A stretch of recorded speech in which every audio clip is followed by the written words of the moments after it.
बच्चों, मैं आज आपको केमिकल इंजीनियरिंग में डिस्टिलेशन के बारे में बताऊंगा। डिस्टिलेशन में पहला प्रश्न ये होता है, व्हाट इज डिस्टिलेशन। डिस्टिलेशन वह यूनिट ऑपरेशन है जिसमें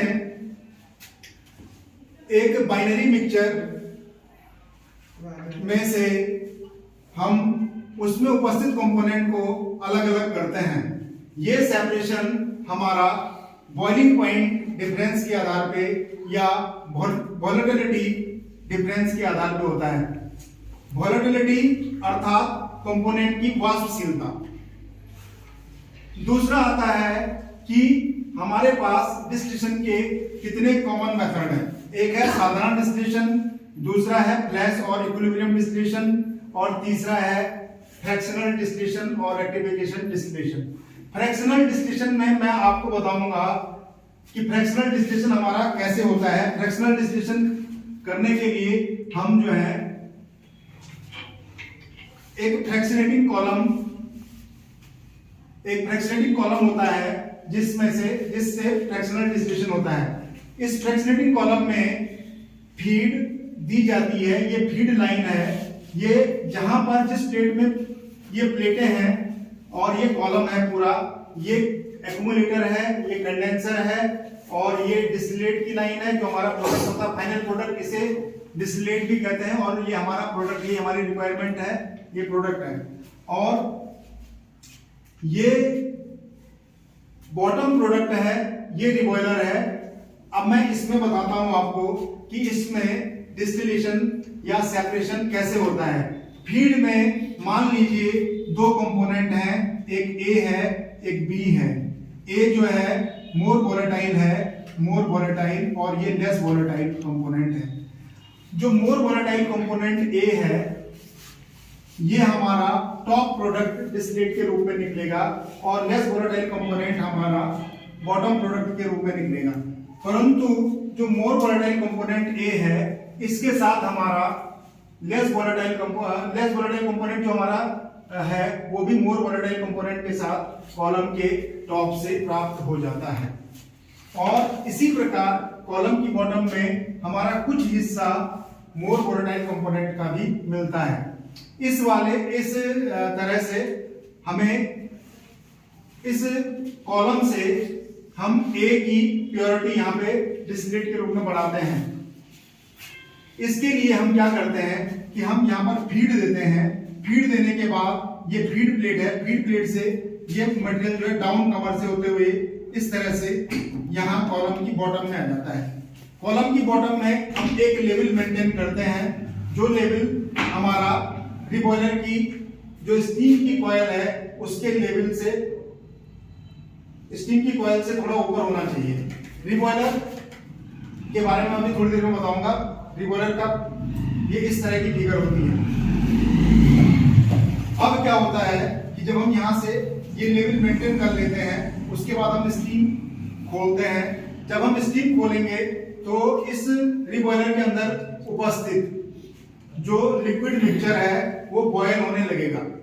जब वो बॉयल होगा तो उसमें से पहले वेपर बनेगी। वो वेपर इस रास्ते से हमारी यहाँ पे पहुंचेगी, इस पहली प्लेट जो सबसे बॉटम की तरफ से पहली या नीचे की प्लेट है इस पे पहुंचेगी। यहाँ पे आएंगी तो इस प्लेट के ऊपर जो हमारा लिक्विड है वो लिक्विड, अगर मैं कहूं ये बबल कप टाइप की प्लेट है, इस तरह की कप है इसमें और ये इस तरह से है। तो यहां पर हमारा लिक्विड भरा होगा इस तरह से और ये लिक्विड भरा होगा, यहाँ पे लिक्विड भरा होगा। जैसी वेपर यहाँ आएंगी वो इस रास्ते से होते हुए इस लिक्विड के संपर्क में आएंगी, इस रास्ते से होते हुए इस लिक्विड के संपर्क में आएंगी, ऐसे दूसरी प्लेट से आएंगी और ऐसे तीसरी प्लेट से इसके संपर्क में आएंगी। इसमें जो मोर वोलेटाइल कंपोनेंट है जैसे ए, वो वेपोराइज हो जाएगा और उसकी प्योरिटी यहाँ पे बढ़ेगी। इसी प्रकार दूसरी प्लेट में भी ये फिनोमेना होगा, तीसरी, चौथी और जितनी प्लेट है, आखिरी सबसे ऊपर की जो टॉप की प्लेट है यहाँ पर भी ऐसे ही होगा। और यहाँ तक जाते जाते ए की वेपर की कंसंट्रेशन ज्यादा होगी। उन वेपर्स को यहाँ पर कंडेंसर की मदद से कंडेंस कर लेंगे और उस मटेरियल को एक्यूमुलेट कर लेंगे एक्यूमुलेटर में एक्यूमुलेट करने के बाद हम ये देखेंगे कि इसकी इसमें से डिस्टिलेट चेक करेंगे कि हमें कितनी प्योरिटी, सपोज मुझे 98% प्योरिटी का डिस्टिलेट चाहिए, प्रोडक्ट चाहिए, तो उस केस में मैं क्या करूंगा कि अगर ये प्योरिटी मेरी कम आ रही है तो मैं इसमें से कुछ हिस्सा रिफ्लेक्स कर दूंगा, जो हिस्सा रिफ्लेक्स करूंगा, जो हिस्सा वापस दूंगा उसे एल कहूंगा, और ये हिस्सा मैं इसलिए रिफ्लेक्स करूंगा ताकि जो मेरा प्रोडक्ट ऊपर जा रहा है उसकी प्योरिटी बढ़ जाए। तो उसकी प्योरिटी बढ़ाने के लिए मैंने यहाँ पे एक हिस्से को रिफ्लेक्स कर दिया।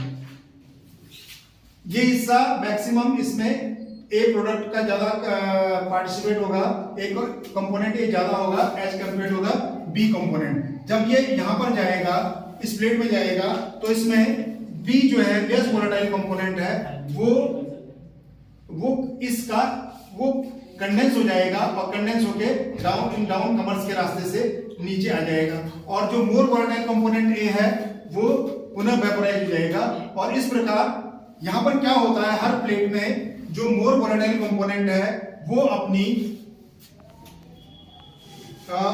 हीट लॉस कर देता है, और वो अपनी हीट लेस वोलेटाइल कंपोनेंट अपनी हीट लॉस कर देता है और मोर वोलेटाइल कंपोनेंट को वेपोराइज करता है, जिससे less volatile component B condense होता है और more volatile component A vaporise हो जाता है और वो ऊपर उठने लगता है। तो इस प्रकार से कॉलम की प्योरिटी बढ़ जाती है। अब बच्चों मैं रिबॉयलर के बारे में आपको बताता हूं। रिबॉयलर में क्या है कि हम स्टीम देते हैं इसके अंदर, और मैंने आपको बताया था कि हम यहां तक क्या करते हैं, इसको कॉइल के जितनी हमारी स्टीम की कॉइल है वहां तक इसको इससे थोड़ा सा ऊपर तक भर के रखते हैं। ये बेफेल प्लेट है। अब यहां पर क्या होगा, जब ये लिक्विड की कंसंट्रेशन नीचे हमारी कंपोनेंट बी की कंसंट्रेशन बढ़ जाएगी, तो फिर हम इसका बॉटम का वाल्व खोल देंगे, यहाँ पे बॉटम का वाल्व खोल देंगे, और ये वाला जो लिक्विड है, इस वाले लिक्विड में हमारे जब मैक्सिमम कंपोनेंट बी का ज्यादा पार्ट पार्टिसिपेट होगा, ज्यादा पार्ट बी का होगा, तो वो उबल के यहाँ गिरेगा इस साइड में। यहाँ गिरने के बाद यहाँ गिर के वो हमें बॉटम प्रोडक्ट के रूप में प्राप्त होगा। और जो वेपर है, क्योंकि वेपर मोर वोलेटाइल कंपोनेंट ए की जो वेपर है वो तेजी से वेपराइज होंगी और वो ऊपर को उठेंगी, जबकि लेस वोलेटाइल कंपोनेंट जो है वो कम वेपराइज होगा और उसकी कंसंट्रेशन यहाँ पे होगी, उसे हम बॉटम प्रोडक्ट के रूप में प्राप्त करेंगे। बच्चों